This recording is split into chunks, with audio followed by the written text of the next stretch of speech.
Bienvenidos a Contraseñas, donde descubrimos a los autores detrás de sus libros. Nuestro invitado de hoy nació en 1946. Muchos estados de la República lo pelean, diciendo que es nativo de ellos porque ha investigado sobre estos estados. Es descendiente de libaneses, es un cinéfilo empedernido y es universitario emérito. Ha escrito sobre numerosos temas, entre ellos migrantes que han venido a este país, lugares emblemáticos de la Ciudad de México. Es Premio Nacional de Ciencias y Artes, pero dice que lo que más lo enorgullece es que sus nietas le digan que es el mejor adulto del mundo. ¿De quién estaremos hablando? ¿Ya adivinaron? Por supuesto, es Carlos Martínez Azad. Bienvenido, Carlos. Qué gusto tenerte aquí, Carlos. Gracias por invitarme. Ah, qué bueno Qué que gusto. viniste. Qué gusto que estés aquí. Gracias. Estamos muy Carlos, ¿qué tan cierto es eso de que todos los estados o muchos te pelean? Bueno, la mira, el hecho de nacionalidad? que comencé como historiador especialista en las regiones de México, que no me venía solamente de la afición como sociólogo, sino porque realmente había sucedido que viví en muchas partes de la República debido a que mi padre era lo que se llamaba jefe de Hacienda y el gobierno lo movía de un lugar a otro, ¿no? Hasta que yo en algún momento, cuando llegué a México, a la Universidad Nacional, yo dije, ya de aquí no me muevo, ¿no? Pero viajamos y conocimos todos los estados y después yo comencé a estudiarlos y en efecto me sorprendió cuando de pronto, pues en Tabasco, porque escribí varios libros sobre Tabasco, me presentaron una vez como nativo de ese estado y a mí me dio pena corregir que no, ¿verdad? Así es que... Aceptaste. Pues, no, finalmente sí, ¿no? Pues porque sí. se puede aceptar y me siento tan... He escrito libros sobre Guanajuato, sobre Jalisco, sobre Pero ahí es San donde Luis naciste, Potosí, ¿verdad? En Amatitán, y Jalisco. nací por accidente en Amatitán, Jalisco. En la porque tierra del tequila, ¿eh? En la tierra del tequila, no se puede decir la marca, ¿verdad? Pero bueno, en la Hacienda del Refugio, donde se hacía y se sigue haciendo el mejor tequila de México. y bueno, fue maravilloso que ahora que está de moda Juan Rulfo, pues era un universo muy rulfiano también, lo que se veía ahí, el hacendado, las gentes, los recuerdos, mucho de la Revolución Mexicana, de la rebelión de los cristeros, etcétera. Entonces, bueno, son lugares que me han marcado mucho, ¿no? Pero desde luego te precede la migración libanesa, tu abuelo que llega a la Huasteca, Y que te ¿no? encantaba ir de vacaciones a su casa, ¿no? Claro. Cuéntanos, cuéntanos. Sí, el hecho es que mi abuelo llega a Hidalgo como muchos inmigrantes libaneses, primero porque estaba muy cerca de Veracruz. Segundo, porque el tren de Hidalgo hacia Veracruz-Pachuca. No era el tren central, sino el mexicano, el tren central, que sí iba de la Ciudad de México a Veracruz directo. Aquel hacía ese otro recorrido, entonces por eso muchos llegaron ahí, y Real del Monte se convirtió en un lugar muy especial, porque un lugar lleno de pinos, montañas, etcétera, se parecía mucho, o se parece mucho al Líbano. Es ese tipo de ambiente. Entonces seguramente se sintieron como a gusto ahí, y ahí se fueron quedando, pero mi abuelo decidió ubicarse en la Huasteca, donde el calor es tremendo, como lo digo en la novela, pero no importa, porque lo importante es cómo era un lugar donde estaba el universo de la casa, estaba esos guiños con la modernidad, porque había cosas que eran verdaderamente novelables, ahora lo puedo procesar bien, ¿no? Pero el avión, la primera línea mexicana de aviación que hizo vuelos comerciales era México-Tampico o México-Tuxpan, es decir, iban a la Franja de Oro, donde estaban los recursos petroleros. Entonces, el avión muchas veces hacía escala en Huejutla. Entonces, llegábamos a Huejutla en avión, pero no había automóviles.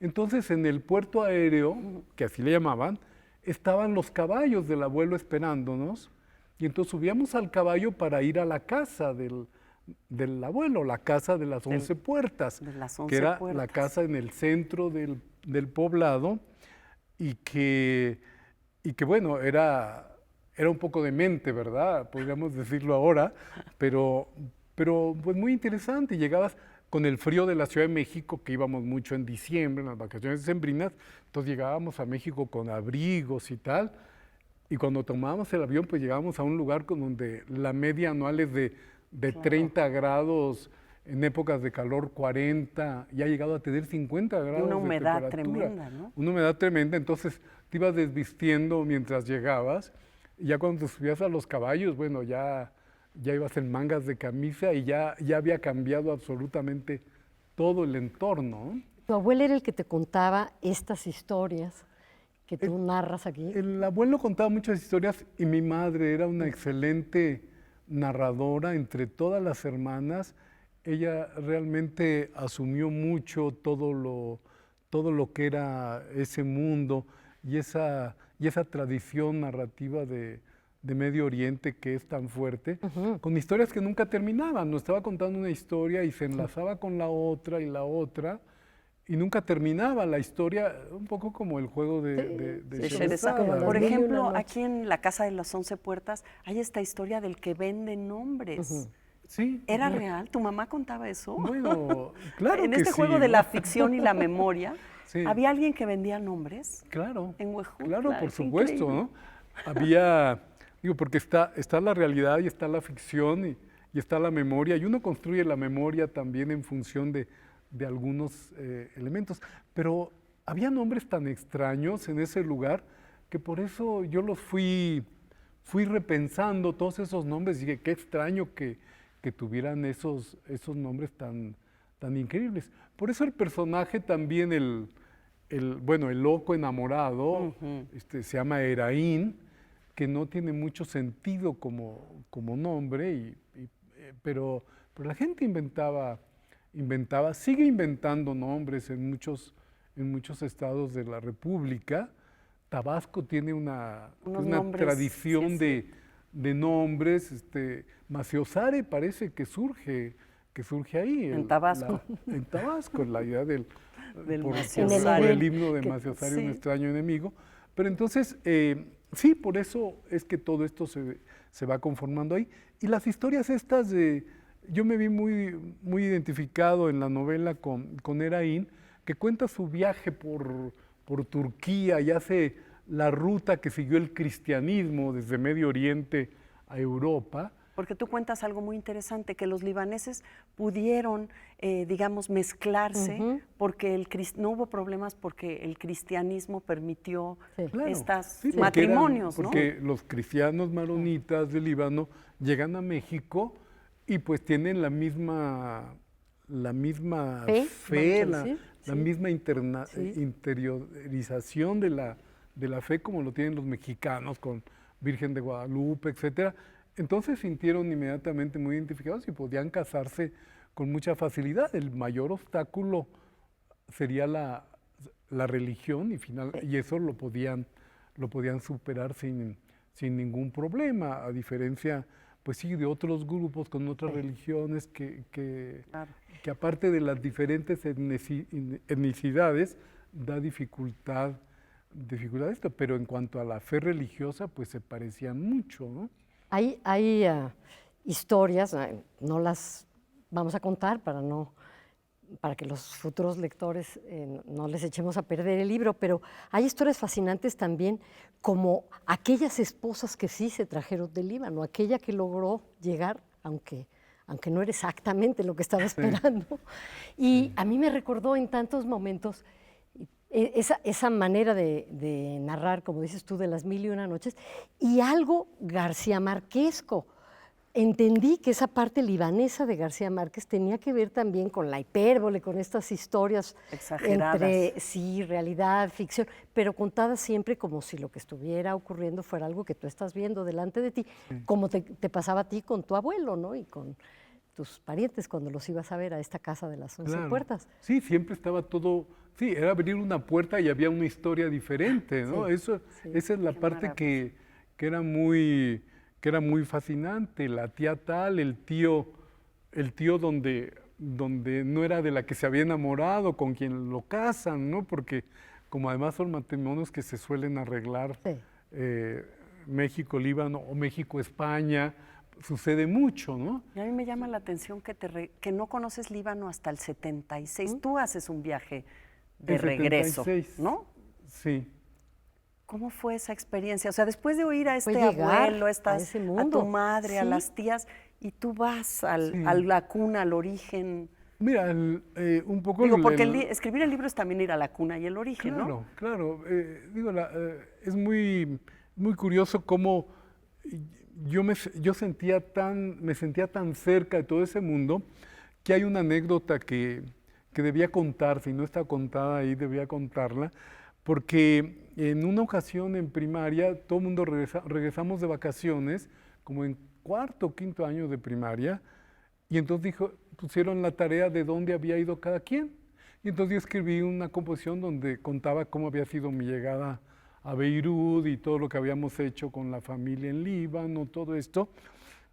Y la maestra me dijo, Carlos, yo les pedí que fuera un relato real. Dije, ¿es real? ¿Completamente real?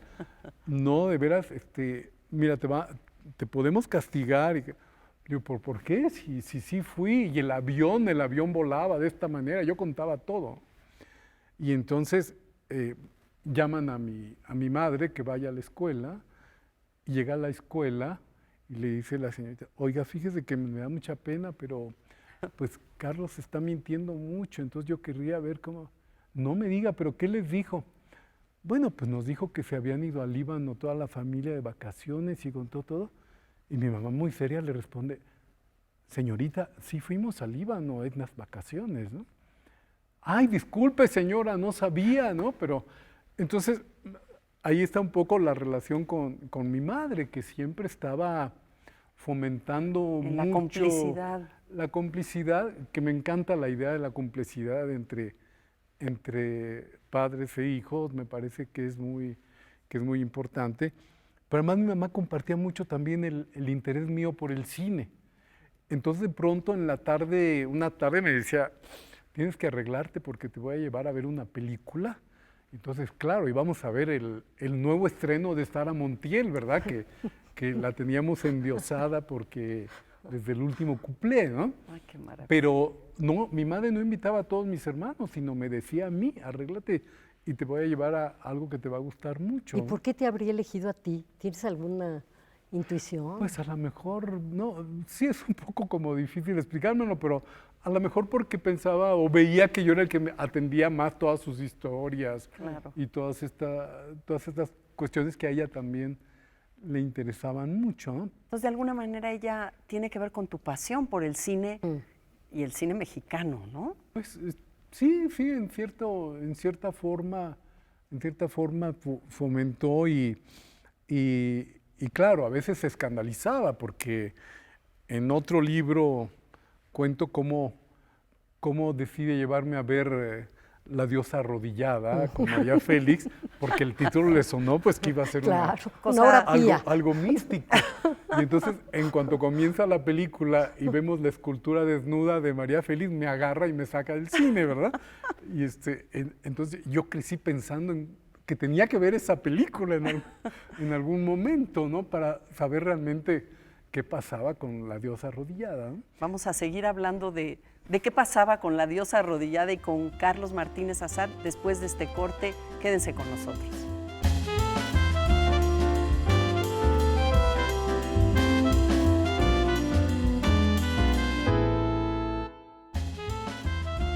Sobre este asunto de la memoria construida, el trabajo que han hecho ustedes dos tiene mucho que ver con lo que estamos contando, porque han recurrido a personajes reales que los han ficcionado como han querido para construirlos literariamente. El caso de Darwin, el caso de Sor Juana, y bueno, Rosa pues también con aquella corte de los ilusos, donde también son personajes reales, pero no es cierto, son ficcionados porque ya no tienen que ver con el personaje real del que hablamos, ¿no? Claro. Que eso es, creo, lo que me ha sucedido a mí con estos libros, que hay un fondo de realidad, pero es una realidad que está ficcionada ya, ¿no? Y yo creo que siempre que se acude a la memoria, no solamente a la memoria imaginativa, sino a la de algo real, hay una pregunta que tiene que ver con la identidad. Finalmente te estás preguntando quién soy, ya sea una reconstrucción histórica de tu país o con una reconstrucción de la historia con H mayúscula, o en tu caso también con tu ascendencia, ¿no? Con el origen finalmente, Sí. contestar a preguntas que yo creo que no te dejas de hacer a lo largo de tu vida, ¿no? En tu Así caso, es. es una marca. Sí, porque esas preguntas continúan hasta la fecha. Cada vez que puedo ir al Líbano, pues voy con el saco lleno de preguntas y siempre regreso con más documentos, con más información. El caso, por ejemplo, que el personaje no aparece en esta novela, pero el tío Daouda Assad, él vino a México en 1893, enviado por el patriarca maronita, y escribió mucho, escribió sobre sus vivencias de lo que había visto en México y tal. Debido a él es que vino mi abuelo. Okay. Y este sacerdote, bueno, es muy impresionante todo lo que dejó escrito, que no es muy voluminoso, pero es muy importante, contando cómo se vivía en México, qué estaba sucediendo acá, y sobre todo qué estaba sucediendo con esa comunidad en ciernes, porque en el siglo XIX, a finales del XIX o principios del XX, la comunidad libanesa no se ha construido completamente. En realidad, la gente de Medio Oriente ha llegado acá sin una referencia nacional, porque no están establecidos todavía los países, algo que es endiabladamente complicado, ¿no? y difícil de explicar. Pero finalmente, con el tiempo, cada vez voy encontrando un hilo más de esa historia y bueno, y tratándole de dar sentido. Y tal como decidí yo desde la primera novela, En el verano de la tierra, dije, ¿qué escribo para hablar de mi origen? ¿Un libro de ensayo, una historia? Dije, no, porque si escribo una historia voy a tener muchos fallos, ¿no? Porque no conozco todos los elementos. Pero en cambio la ficción me da la libertad de lo que, como dicen, lo que no sabes lo inventas, Claro, ¿no? y hacer un mundo de lo posible, ¿no? Más bien, sí. Pero me llama la atención cómo también estás buscando tu origen o estas preguntas las estás resolviendo cuando haces los paseos que haces, por ejemplo, en la Merced, ¿no? Sí. Que es un lugar donde la comunidad libanesa, los comerciantes se hicieron ahí sin sospechar que podían llegar a ser los que Sí, allí había muchos que son. rescatar muchos territorios de la historia, y la Merced es uno de ellos, porque la Merced fue sin duda un barrio muy cosmopolito a finales del siglo XIX, principios del siglo XX. Había armenios, judíos, libaneses, franceses, muchos franceses, italianos. Había un microcosmos. un ahí. microcosmos. Yo no sé si decirle micro, o al contrario, era un macrocosmos, porque era tener la referencia a muchos lugares del culturas, mundo, ¿no? claro. Y donde encontrabas comida libanesa, comida kosher de los judíos, comida italiana, en fin, café turco acá y allá. En fin, era una situación muy especial, y creo que vale mucho la pena por eso reconstruir espacios como el de la Merced, que por eso la idea de estos recorridos, en el que, por cierto, participamos judíos, armenios y libaneses, ¿no? Para contar toda esa historia, principalmente de los inmigrantes que llegaron de esa región, ¿no? Pero creo que como eso está llena la Ciudad de México. México nunca obtuvo más del 1% de población extranjera, el país, pero la Ciudad de México hubo momentos en donde la población extranjera superaba el 10%. Pero es un caso, es evidentemente un cosmos único en el país, ¿no? En general la tasa nunca fue mayor de 1% si se cuenta el conjunto nacional. A diferencia de Estados este elemento Unidos. multinacional se ve no solamente en lo escrito y en la idiosincrasia, en nuestros hábitos, en nuestros valores, sino también en esa otra memoria ficcionalizada que construye el cine que habla de migrantes y que tú también has estudiado. Bueno, todo el cine, pero en particular hubo una época en la que te dedicaste también a estudiar sobre libaneses en México. Es que ahí hay inevitablemente la figura de Joaquín Pardavé, quien asumió el papel, quien aparte del Baizano Jalil, asumió el papel de libanés en 5 películas. En otras fue asturiano, fue cubano, fue español. Es que... el papel del migrante, ¿no? Sí, que ahí es curioso también, porque es un inmigrante de ficción, pero el cine mexicano se ha ocupado tampoco de los inmigrantes, que por eso la referencia siempre es a las películas que hizo Joaquín Pardavé. Entonces, en las conferencias que siempre que estoy hablando de libaneses, la gente alza la mano y dice, oiga, es que no ha hablado de Joaquín Pardavé. Le dije, es que no es libanés, ¿verdad? Pero es nativo de Pénjamo, con mucho orgullo de su parte por todo lo que significó en el vodevil, en el teatro de carpa inicial, ¿no? Como Cantinflas, bla, bla, bla. Pero nos hace falta más cine de inmigrantes, más novelas de inmigrantes, porque hay muy poco, no ¿verdad? son tantas las que se han escrito, ¿no?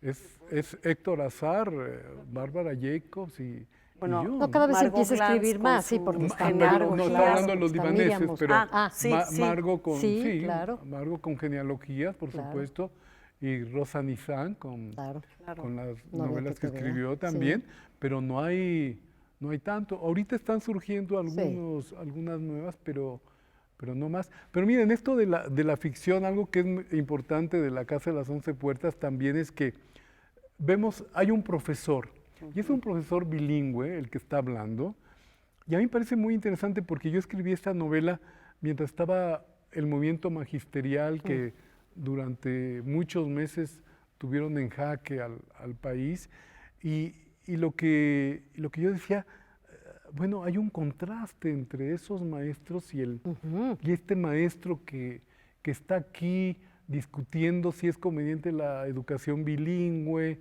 es decir, si debe hacerse en náhuatl y en español, y es real, porque el personaje del maestro está construido con entrevistas a muchos maestros. Todo el proyecto vasconcelista, ¿no? En buena medida. Claro, también. Y se siente la voz, fíjate, cuando estás leyendo el libro, sientes el contrapunto de la narración que va contando a la familia y esta otra voz que habla y se expresa de otra manera y que va contando un país, de alguna manera, desde el magisterio, ¿no? Claro, y de eso se trata, de contar al país, porque evidentemente los inmigrantes no lo entienden cabalmente, ¿no? Claro. Lo están apenas internalizando como propio, ¿no? Pero hay desde luego muchas cuestiones que se les escapan, ¿no? Y que se les escaparon en la vida real, ¿no? Así es que bueno, por eso el mantener siempre esos dos elementos de la novela, la familia, con todas sus implicaciones del proceso de integración a México, y el narrador que solamente ve lo que está afuera. Claro. El narrador no ve lo de adentro, como los de adentro no están viendo lo del exterior, salvo de manera muy elemental, ¿no? De decir, por ejemplo, cómo pasaban los caballerangos tan guapos o algo así, ¿no? Pero pues es lo que veían a través de las ventanas, ¿no? No era una convivencia estrecha como cuando ya se establece un tejido social fuerte, ¿no? Hay la convivencia de los distintos géneros en este libro. Se puede ver también a los distintos Carlos Martínez Azar, al investigador, ¿no? al que está escribiendo esta biografía ficcionalizada, al narrador. de la ciudad, de las ciudades, de los migrantes y también un poco al guionista de cine. Tú has ganado Arieles, tú hiciste ese guión de un espléndido documental que es México en la mirada, ¿no? Que trabajaste en la Filmoteca de la UNAM. La historia en la mirada. La historia en la mirada, que tiene imágenes inéditas porque las trajeron de un archivo. Sí, son archivos documentales que siempre me han interesado mucho también, y con la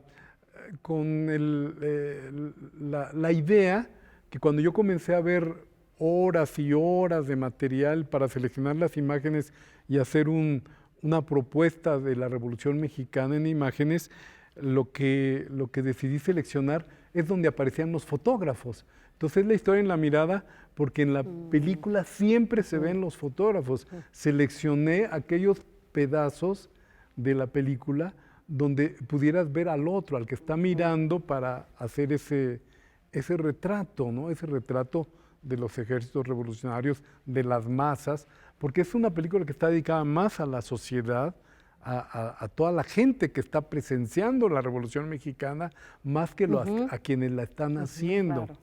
Entonces, esa era la propuesta, que era diferente a otros varios documentales que se habían elaborado sobre la Revolución Mexicana, ¿no? Pero digamos que siempre el material gráfico, fotográfico, la imagen te ha interesado muchísimo, ¿no? Sí, porque con la Filmoteca hice también el documental que se llama Tabasco entre el agua y el fuego, que es rescatar toda la historia de la persecución religiosa en Tabasco a través de las imágenes filmadas en esos momentos. O sea, no hay nada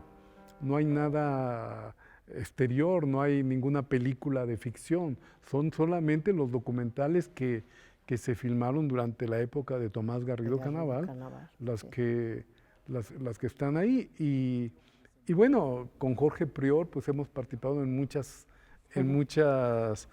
experimentos de cine e historia, claro, ¿no?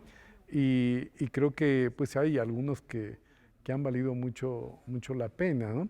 Pero claro, siempre el desafío es a qué horas encontrar el momento de escribir y poder contar todo esto que uno quiere contar, y que bueno, a veces es una interrogación, se contrapone con otros aspectos de lo que quieres hacer, o se complementa, ¿no? O también momentos de no escribir, como irte a nadar o estar con tus nietas, que también te gusta, ¿no?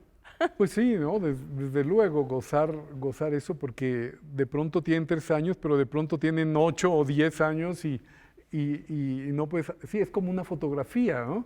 Que no puedes atrapar ese momento, sino que tienes que decidirte a que tienen que ser varios momentos, pero ir aprovechándolos todos, ¿no? Y darte tiempo para todo eso, ¿no? Claro. Las imágenes en el libro, ¿verdad? Exacto. Visuales, verbales, la reconstrucción de la memoria. La reconstrucción de la memoria y también la historia de migrantes libaneses a una zona que yo creo que la Huasteca yo no la he leído en alguna novela, ¿no? Huejutla, la Huasteca como un universo en sí mismo. Yo creo que la Casa de las 11 Puertas de Carlos Martínez Azad nos ofrece eso. Esas son las contraseñas ahora para que se acerquen a este libro. Nos ha gustado muchísimo que estés aquí con nosotros conversando en este programa, Carlos. Ha sido un gusto conversar. Muchas gracias. Y además yo creo que soy el único invitado que ha venido en varias ocasiones, pero eso es un guiño de ojo personal, ¿verdad? Y que vendrán más. Sí. Claro que sí. Pues muchas gracias. Gracias ha sido muy a ustedes. agradable. Gracias, Rosa. Hasta Gracias la próxima. a ti, Mónica. Muchas gracias por habernos acompañado. Hasta la próxima contraseña.